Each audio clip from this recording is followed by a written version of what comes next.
사도신경으로 우리의 신앙 고백하도록 하겠습니다. 나는 전능하신 아버지 하나님, 천지의 창조주를 믿습니다. 나는 그의 유일하신 아들, 우리 주 예수 그리스도를 믿습니다. 그는 성령으로 잉태되어 동정녀 마리아에게서 나시고 본디오 빌라도에게 고난을 받아 십자가에 못 박혀 죽으시고 장사된 지 사흘 만에 죽은 자 가운데서 다시 살아나셨으며 하늘에 오르시어 전능하신 아버지 하나님 우편에 앉아 계시다가 거기로부터 살아있는 자와 죽은 자를 심판하러 오십니다. 나는 성령을 믿으며 거룩한 공교회와 성도의 교제와 죄를 용서받는 것과 몸의 부활과 영생을 믿습니다. 아멘.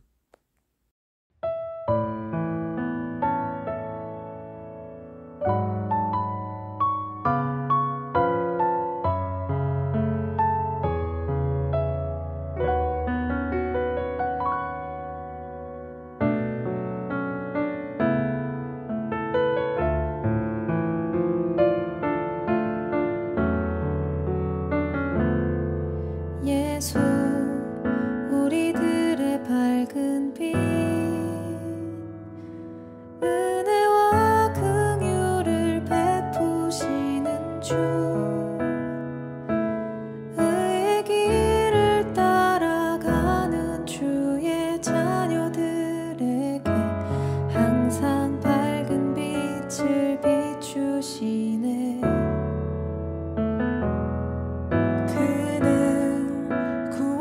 주 하나님 공의로 세상을 다스리시네. 주를 경외하는 자들에게 부어주시는 놀라운 주님의 영광. 하늘에서 찬란하게 빛나는 주의 영광 이 땅에 오셨네. 어둠을 밝히고 새 생명 주시네.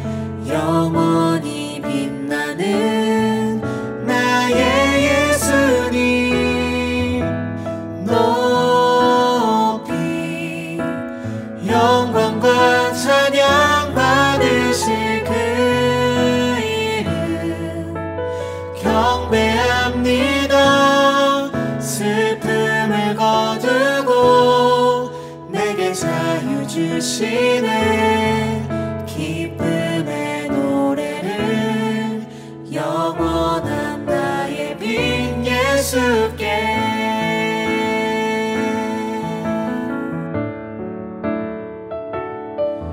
예수 우리들의 밝은 빛 은혜와 긍휼을 베푸시는 주 의의 길을 따라가는 주의 자녀들에게 항상 밝은 빛을 비추시네.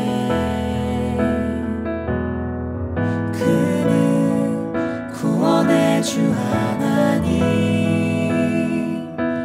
공의로 세상을 다스리시네. 주를 경외하는 자들에게 부어주시는 놀라운 주님의 영광. 하늘에서 찬란하게 빛나는 주의 영광 이 땅에 오셨네. 어둠을 밝히고 새 생명 주시네. 영원히 빛나는 나의 예수님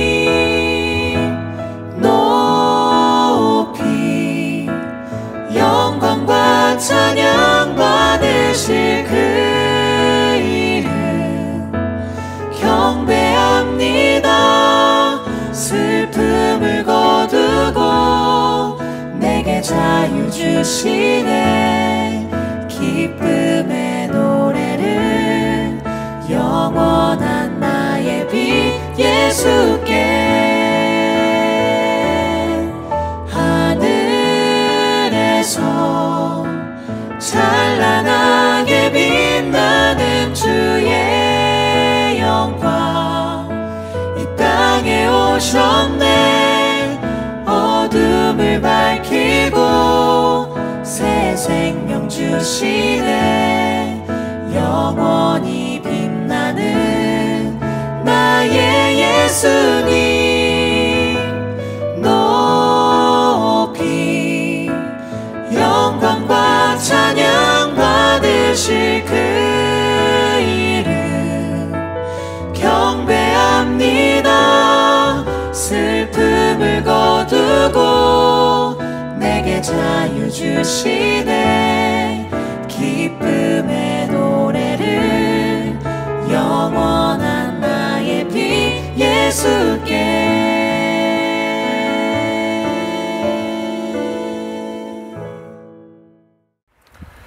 오늘 함께 드린 예배를 위해서 잠시 기도하겠습니다. 거룩하신 하나님, 은혜를 감사합니다. 오늘도 주님께서 기뻐하시는 날, 또 저희가 시간을 들여 주님 앞에 나와 예배드립니다. 주님, 이 시간 같은 시간에 드리는 모든 예배자들의 예배를 주님 기쁘게 받아주시고, 또 예배에 참여하는 모든 또 예배자들의 신앙의 고백과 또 찬양의 고백과 또 적은 예물로 드려지는 모든 삶의 고백을 주님 온전히 받아주시옵소서. 주님, 예배 가운데 성령 하나님 임재하여 주시어서 세상에 올 수 없는 참된 위로와 평안을 우리 가운데 허락하여 주시고, 우리의 모든 고단함과 또 수고가 또 위로받고 격려받는 그런 시간 될 수 있도록 주님 역사하여 주시옵소서. 특별히 오늘 예배를 온전히 주님께 올려드립니다. 주님 홀로 영광 받아 주시옵소서. 감사드리며 우리 주 예수 그리스도의 이름으로 기도드립니다.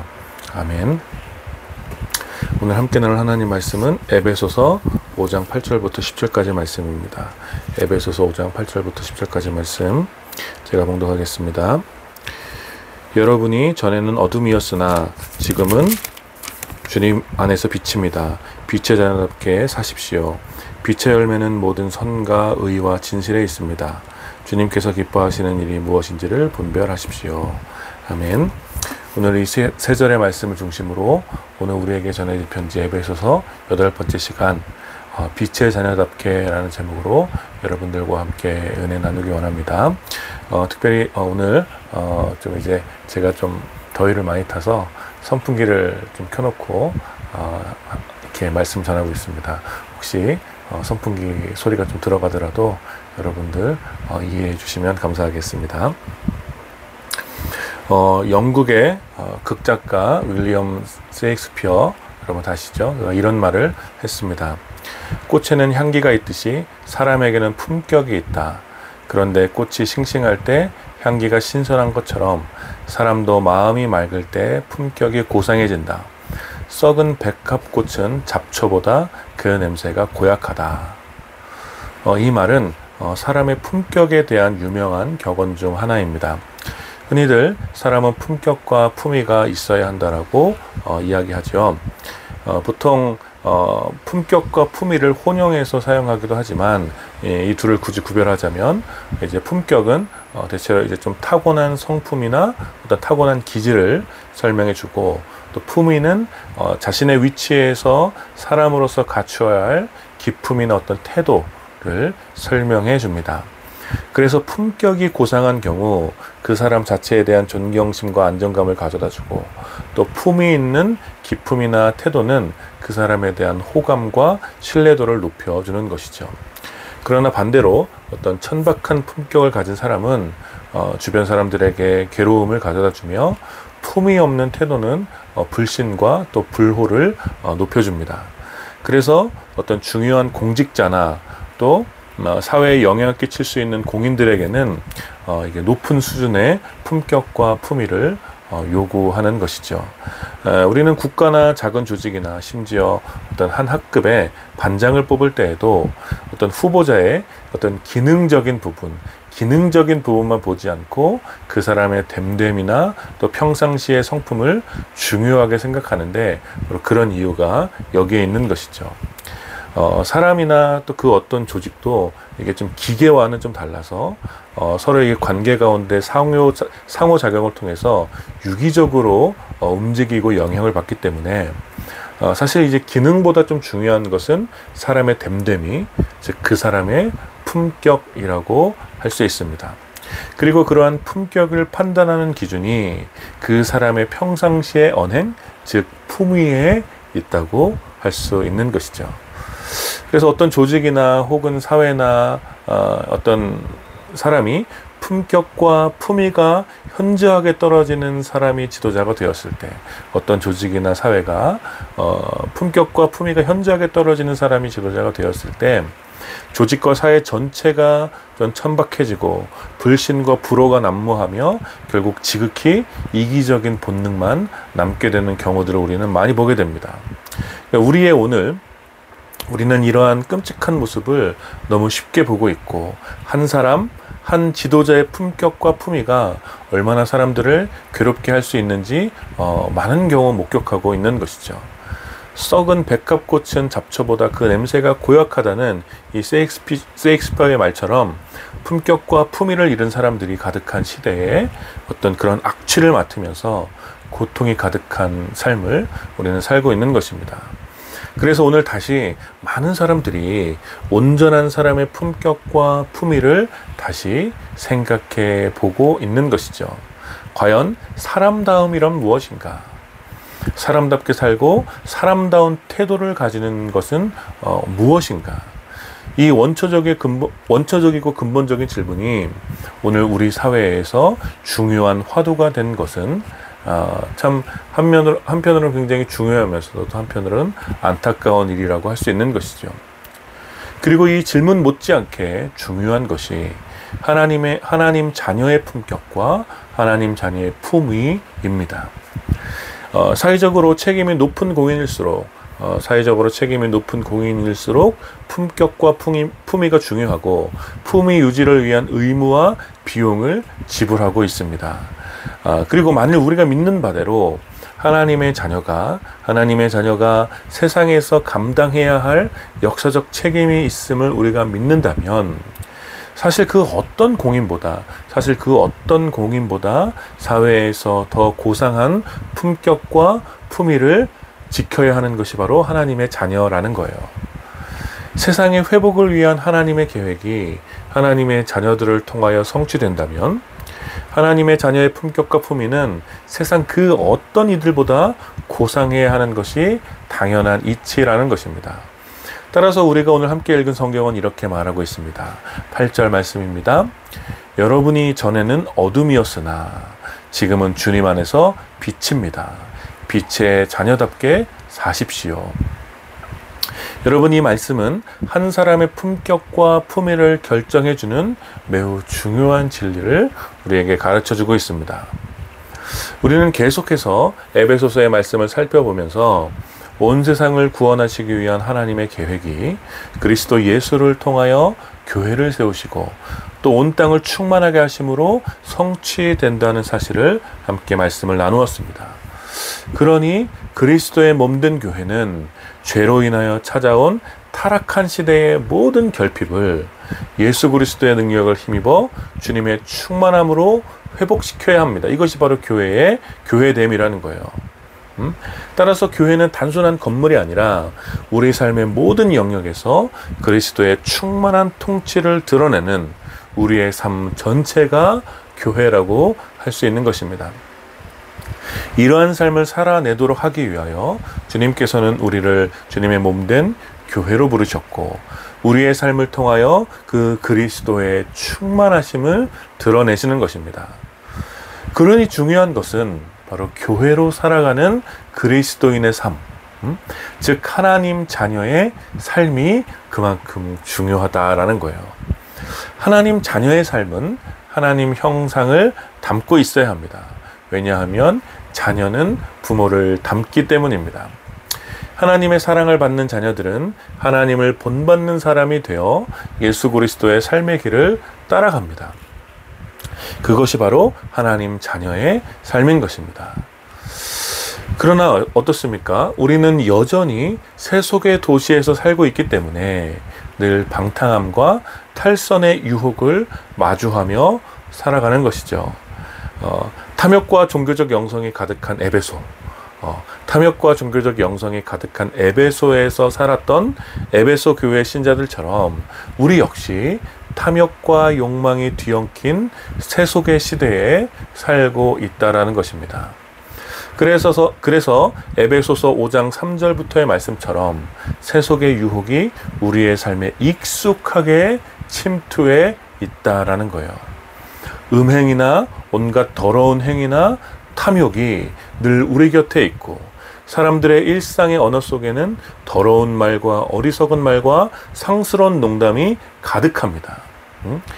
여러분, 성적인 욕망과 쾌락에 사로잡혀 사는 사람들은 그 즐거움이, 이 성적인 욕망과 쾌락이 주는 그 즐거움이 삶을 지배하여서 결국 육체와 정신을 피폐하게 만들고 순결하고 건강한 기쁨에 대한 감각을 점점 잊게 만드는 것이죠.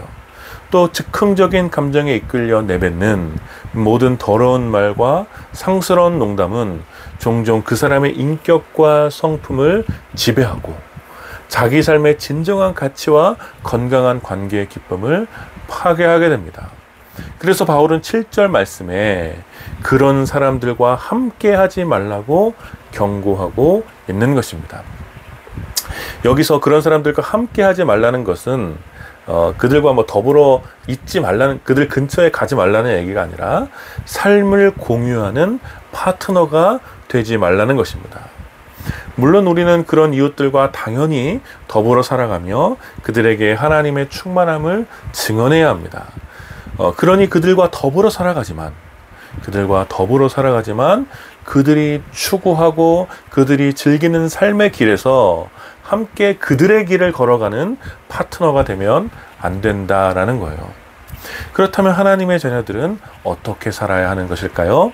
그 대답이 바로 오늘 우리가 함께 읽은 8절 말씀부터 나오는 내용입니다.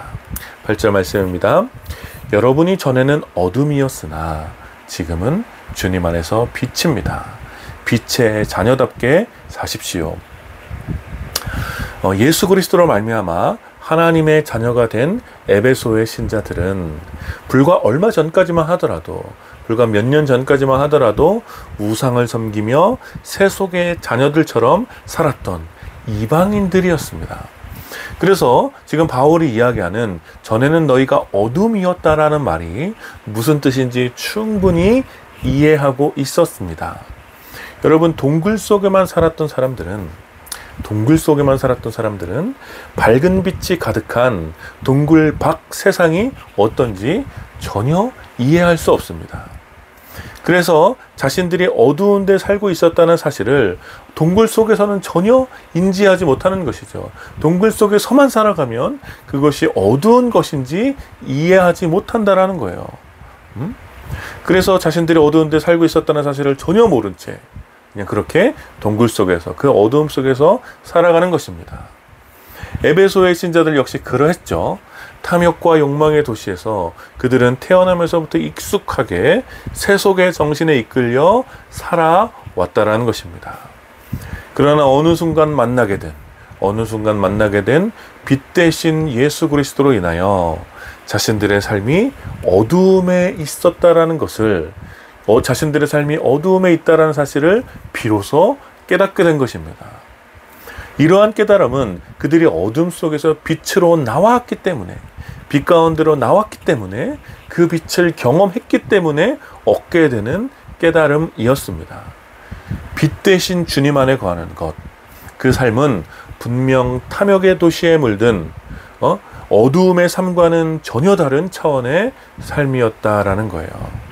그래서 이제 빛 대신 주님 안에 거하는 주님의 자녀들은 어두움의 삶과는 전혀 다른 빛의 자녀다운 삶을 살아가는 것입니다. 이것이 바로 빛의 자녀들의 품격인 것입니다. 빛의 자녀다운 삶, 즉 하나님 자녀들의 삶은 한마디로 빛의 자녀다운 삶이라는 것입니다. 여러분, 우리 모두는 죄의 노예로 어두운 동굴 속에서 짐승같이 본능에 이끌려 살아왔던 참혹한 죄인이었습니다. 그러나 이제 빛 대신 예수 그리스도 안에 거하게 되므로 빛의 세계가 무엇인지, 충만한 세상이 어떤 것인지, 세상에 참된 진리와 생명의 기원이 무엇인지를 알게 된 것입니다.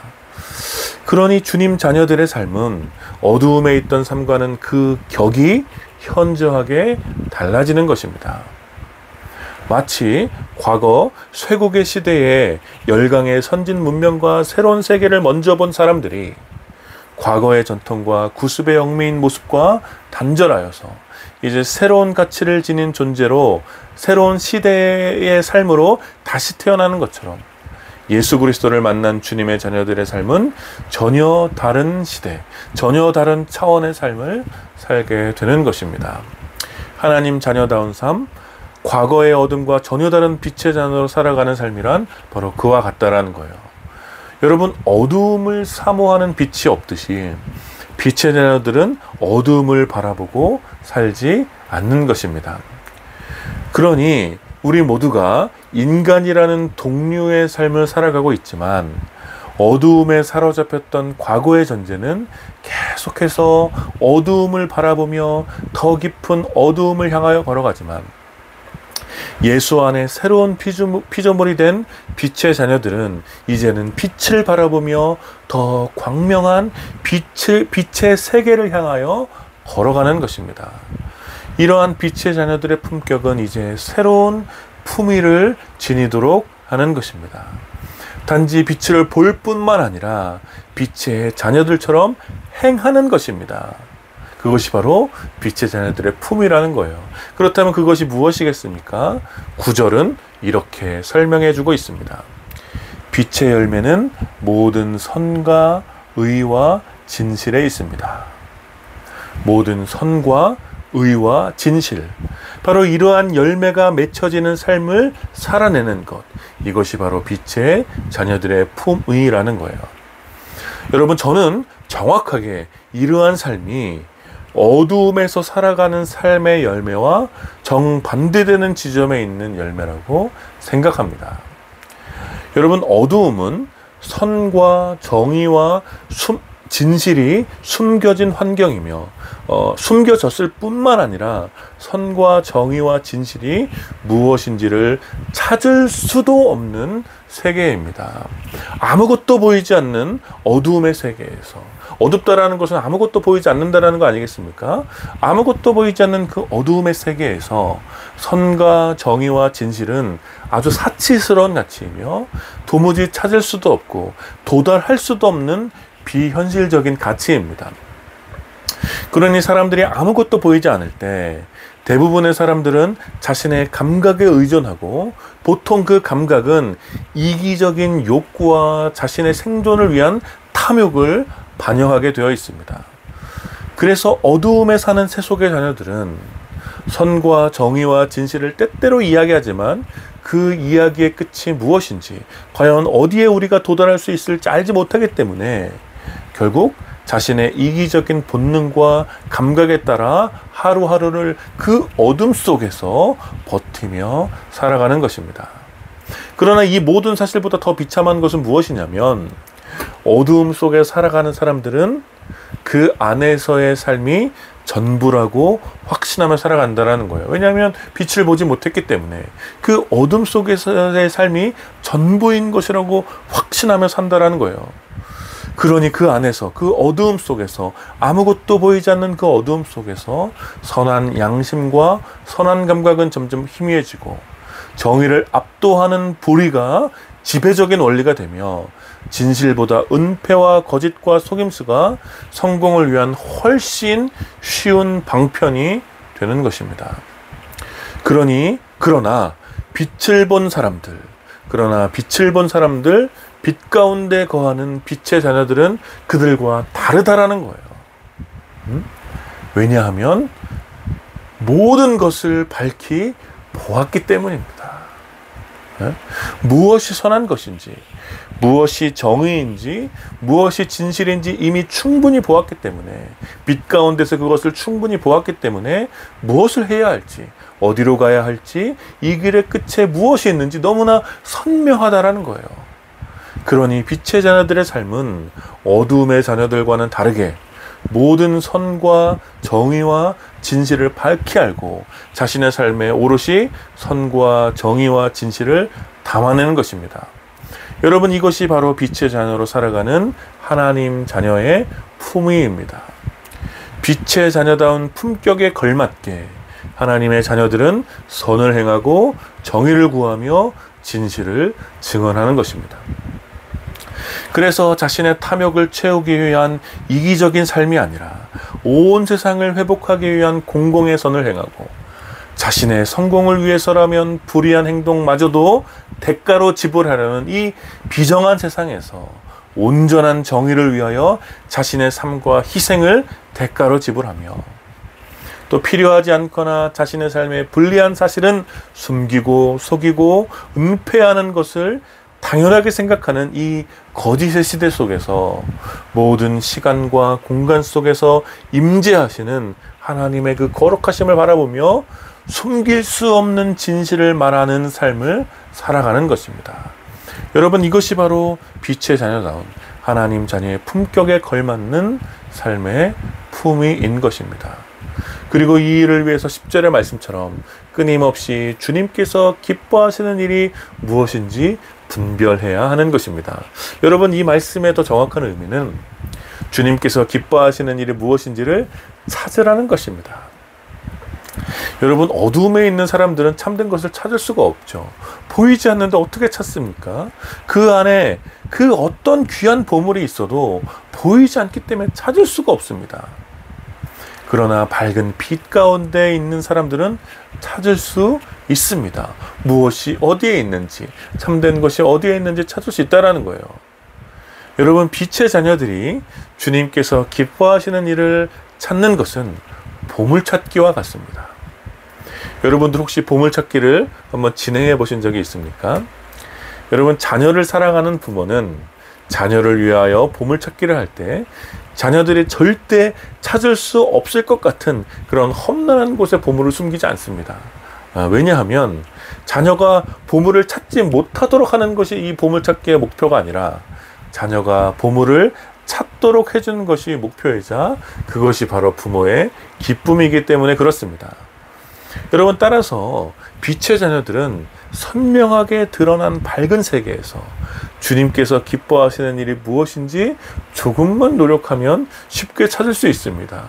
주님께서는 그것을 쉽게 찾을 수 있도록 밝히 보여주셨기 때문이에요. 그것이 무엇입니까? 주님께서 기뻐하시는 일, 그것이 빛의 자녀들에게는 보물과도 같은 것이기 때문에 빛의 자녀들은 늘 즐겁게 주님께서 기뻐하시는 일을 찾아가는 거예요. 밝은 빛 가운데 주님께서 기뻐하시는 일을 찾아가는 것입니다. 그리고 그 기뻐하시는 일을 찾아 순종하는 것이 선한 것이며 정의이고 진실인 것입니다. 왜냐하면 선하신 주님께서는 악을 기뻐하시지 않고 선을 기뻐하시기 때문입니다. 의로우신 주님께서는 불의를 미워하시고 정의를 기뻐하십니다. 참 진리이신 주님께서는 거짓을 저주하시며 진실을 기뻐하시기 때문입니다. 그러니 빛의 자녀들은 그들의 삶의 자리에서 주님께서 기뻐하시는 일, 곧 선을 행하며 정의를 구하며 진실을 증언하는 일을 해야 하는 것입니다. 이것이 바로 빛의 자녀다운 품격이며 그 품격을 살아내는 하나님 자녀의 품위인 것입니다. 사랑하는 여러분, 오늘 이 말씀이 저와 여러분 모두에게 큰 도전이 되었으면 좋겠습니다. 역사를 살았던 많은 현인들은 인간이 인간다운 품격을 잃어버릴 때, 사람이 사람답지 않을 때 썩은 악취가 난다라고 이야기해 왔습니다. 그리고 오늘 우리들의 시대는 놀라운 기술의 발전과는 반대로 인간다움의 미덕은 현저하게 사라지고 있는 것 같습니다. 그래서 우리 시대의 광장 주변에는 아주 막기 힘든 그런 악취가 진동하고 부패한 인간성의 아우성만 가득한 것 같습니다. 여러분, 물론 이러한 비참한 시대를 만든 배경에는, 시대가 이렇게 비참해진 그 이유에는 바로 신자들의 책임을, 하나님 자녀들의 책임을 배제할 수 없습니다. 인간의 품격을 잃어버린 시대에 하나님의 자녀 역시 빛의 자녀던 품격과 품위를 잃어버렸기 때문입니다. 빛 가운데 거하면서 어두움을 탐하는 욕망을 포기하지 못한 그런 신자들의 모순이 세상을 점점 어둡게 만들었음을 여러분 우리는 부인할 수 없습니다. 여러분 엄밀히 말하자면 시대의 어두움이 깊어지고 선한 양심보다 악한 권세가 힘을 얻으며 정의보다 불의한 행동이 당연하게 받아들여지고 진실보다 거짓과 속임수와 은폐가 사람들에게 익숙해지는 것은 밝은 빛 가운데 거하는 빛의 자녀들의 책임이 가장 크다고 할 수 있습니다. 시대의 어두움을 방치하는 것, 더 어두워지도록 한 것은 아주 명백하게 빛의 자녀들의 책임입니다. 우리는 겸손하게 이 책임을 다하지 못한 것에 대하여 반성하면서 다시 한번 빛의 자녀다운 품격과 품위를 회복하도록 해야 하는 것입니다. 여러분 우리의 삶을 돌아보면 좀 어떻습니까?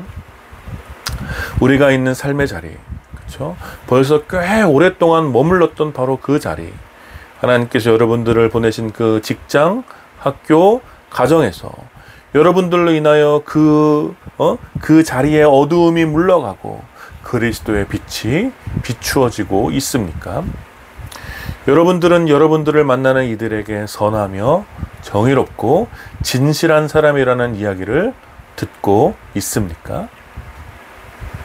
선하고 정의롭고 진실한 삶은 우리의 생각 속에만 존재하는 이상적인 크리스찬의 모습이 아니라 여전히 어두움이 깃든 우리의 평범한 일상 가운데 우리 모두가 치열하게 살아내야 할 구체적인 삶의 행동이 되어야 하는 것입니다. 어두움에 있는 사람들은 우리의 선한 행동, 우리의 정의로운 행동, 우리의 진실한 행동을 통하여 어두움 밖에 있는 환한 빛이 가득한 세상을 보게 되기 때문에 우리는 우리의 선한 행동과 정의로운 행동과 진실한 행동을 치열하게 살아내야 하는 것입니다. 그러니 우리가 빛을 보지 않고, 우리 스스로가 빛을 보지 않고 빛의 자녀답게 살지 않는다면 오히려 우리의 존재는 어두움을 향한 빛을 가려오는 아주 걸림돌이 되고 만다라는 거예요. 여러분 우리는 이 사실에 두려워하면서 우리의 삶을 돌아봐야 합니다. 빛의 자녀가 빛의 자녀답지 못하고 어두움의 자녀처럼 살아간다면 우리 삶은 오히려 부패한 세상을 더욱 오염시키는 썩은 존재가 될 것입니다. 언제나 어느 시대나 교회와 신자의 타락이 세상의 타락을 더욱 빠르게 부추겼으며 어쩌면 오늘 우리들의 시대도 그와 같을 수 있다는 생각에 저는 늘 두렵습니다. 그러니 사랑하는 여러분, 제발 우리들은 빛의 자녀답게 살아갑시다. 악한 세상의 가치와 정신에 순응하지 마시고 담대하게 선을 행하십시오. 세상을 뒤엎고 있는 불의가 아무리 거대하고 아무리 강력해 보여도 정의를 향한 삶의 전진을 여러분 멈추지 마십시오. 수많은 거짓과 탐욕을 위한 은폐가 조직적으로 이루어진다고 하여도 진실을 증언하며 진실하게 행동하는 것을 여러분 주저하지 마십시오. 그렇게 빛의 자녀다운 품격과 품위를 지켜나가시는 여러분들이 되시기를 축복합니다. 적당하게 악을 행하며 적당하게 불의 앞에 침묵하고 거짓과 속임수를 합리화하는 그런 비겁한 빛의 자녀들이 되지 마십시오. 여러분이 만일 어둠의 자녀라면 그렇게 사셔도 됩니다. 그러나 사랑하는 여러분, 저 여러분, 우리는 빛의 자녀들 아니겠습니까? 우리는 이미 선하고 의롭고 진실하신 예수 그리스도를 보았고 만났으며 그분 안에서 충만한 은혜를 빛 가운데 경험하고 있지 않습니까? 그렇다면 이제 우리는 두려워하지 말고 하나님의 자녀답게, 빛의 자녀답게 살아가는 우리가 되었으면 좋겠습니다. 2014년 이후로 저에게 가장 큰 감동과 슬픔, 도전과 울림을 주었던 노래는 바로 이것입니다. 그 노래의 가사말은 바로 이것입니다. 어둠은 빛을 이길 수 없다. 거짓은 참을 이길 수 없다. 진실은 침몰하지 않는다. 우리는 포기하지 않는다. 시대에 만연한 거대한 거짓과 침몰해가는 이 진실의 세계, 또 힘없는 자들을 향한 권력자들의 불의 앞에 여러분, 하나님의 자녀들은 무엇을 외쳐야 할까요? 사랑하는 여러분, 선한 행동을 멈추지 마십시오. 불의에 저항하여 정의를 행하십시오. 거짓을 밝히고 진실을 증언하십시오. 우리 시대에 환하게 보이는, 아주 밝게 보이는 주님께서 기뻐하시는 그 일, 그것이 바로 하나님의 자녀들에 의해서 나타나야 하는 것입니다. 사랑하는 여러분, 이번 한 주간도 여러분들이 빛의 자녀답게 살아가시기를 축복합니다. 빛의 자녀다운 품위를 지켜주십시오. 그리하여서 여러분들을 통하여 어두운 데 있던 사람들이 여러분들의 빛 대신 빛의 자녀다운 여러분들의 삶을 통하여 주님의 영광의 빛, 소망의 빛, 생명의 빛 대신 예수 그리스도를 온전히 바라보게 되는, 어두움을 이기는 빛의 능력이 나타나는 여러분들의 삶이 되기를 마음을 다해 축원합니다. 올해 시간 말씀을 기억하시면서 함께 기도합시다. 먼저 좀 우리의 모습을 돌아보며 기도합시다. 우리는 정말 빛의 자녀답게 살아가고 있는가? 좀 빛에 거하면서도 여전히 어두움의 일들을 살아가고 있지는 않은가? 우리의 삶을 돌아보면서 다시 한번 빛의 자녀답게 살아갈 수 있는 품격과 품위를 우리의 삶 가운데 회복하여 달라고 은혜를 구하면서 함께 기도하시고, 특별히 이를 위해서 우리가 선을 행하며 정의를 구하고 진실을 증언하는 빛의 자녀다운 삶을 이번 한 주도 두려움 없이 살아갈 수 있도록 우리 주님의 은혜를 구하며 함께 기도하도록 하겠습니다. 같이 기도합시다. 거룩하신 하나님, 은혜를 감사합니다. 이 시간 주님의 말씀을 함께 나누며 빛의 자녀다운 삶이 무엇인지 함께 말씀을 묵상했습니다. 하나님, 우리가 요즘 주님 안에서 빛 가운데 거하고 있지만 여전히 어둠을 바라보며 어둠의 삶의 시절을, 어둠의 자녀의 삶의 시절을 그리워하고 있지는 않은지 하나님, 우리의 모습을 돌아보게 하여 주시고, 우리가 빛 가운데 거하였으니 우리의 모든 탐욕을 잘라내고 빛의 자녀답게 살아갈 수 있는 우리가 될 수 있도록 아버지 인도하여 주시옵소서. 하나님 아버지, 우리가 주님의 선하시고 기뻐하시는 뜻이 무엇인지 분별할 수 있도록 하나님 아버지, 우리의 시대 가운데 밝게 보여주시고, 우리가 주님의 기뻐하시는 뜻에 따라 선하고 정의롭고 또 진실을 말하는 그런 하나님의 자녀된 그리스도인이 될 수 있도록 아버지 인도하여 주시옵소서. 이번 한 주간 그리스도를 아버지 인도하여 주시고, 거룩하신 하나님, 은혜를 감사합니다. 이 시간 빛의 자녀다운 삶이 무엇인지, 하나님의 자녀답게 살아가는 것이 무엇인지 함께 나누었습니다. 하나님, 여전히 어두운 시대 가운데 이 시대의 또 도전과 또 이 시대의 불의와 또 거짓과 이 모든 것에 우리가 두려워하지 않게 하여 주시고, 하나님의 자녀답게 또 빛의 자녀답게 선을 행하고 정의를 구하며 또 진실을 증언하는 우리의 삶이 될 수 있도록, 하나님의 자녀다운 품격과 품위를 지키며 살아가는 우리가 될 수 있도록 주님 은혜를 부어 주시옵소서. 그래서 우리의 삶을 통하여, 빛의 자녀다운 우리의 삶을 통하여 어두운 데에 있는 자들이 빛 대신 하나님의 세계를 온전히 바라보는 그런 삶을 살아갈 수 있도록 주님 우리를 사용하여 주시옵소서. 감사드리며 우리 주 예수 그리스도의 이름으로 기도드립니다. 아멘. 지금은 우리 주 예수 그리스도의 은혜와 성부 하나님의 다함이 없는 사랑과 성령 하나님의 위로하심과 교통하심이 오늘 또 빛의 자녀답게 살아가기를 다짐하는, 우리하여서 선을 행하고 정의를 구하며 진실을 증언하는 그런 삶을 살기로 다짐하는 모든 주님의 자녀들과 또 예배에 참여하는 사랑하는 주님의 백성들 가운데 이제로부터 영원까지 함께 있기를 축원하옵나이다. 아멘.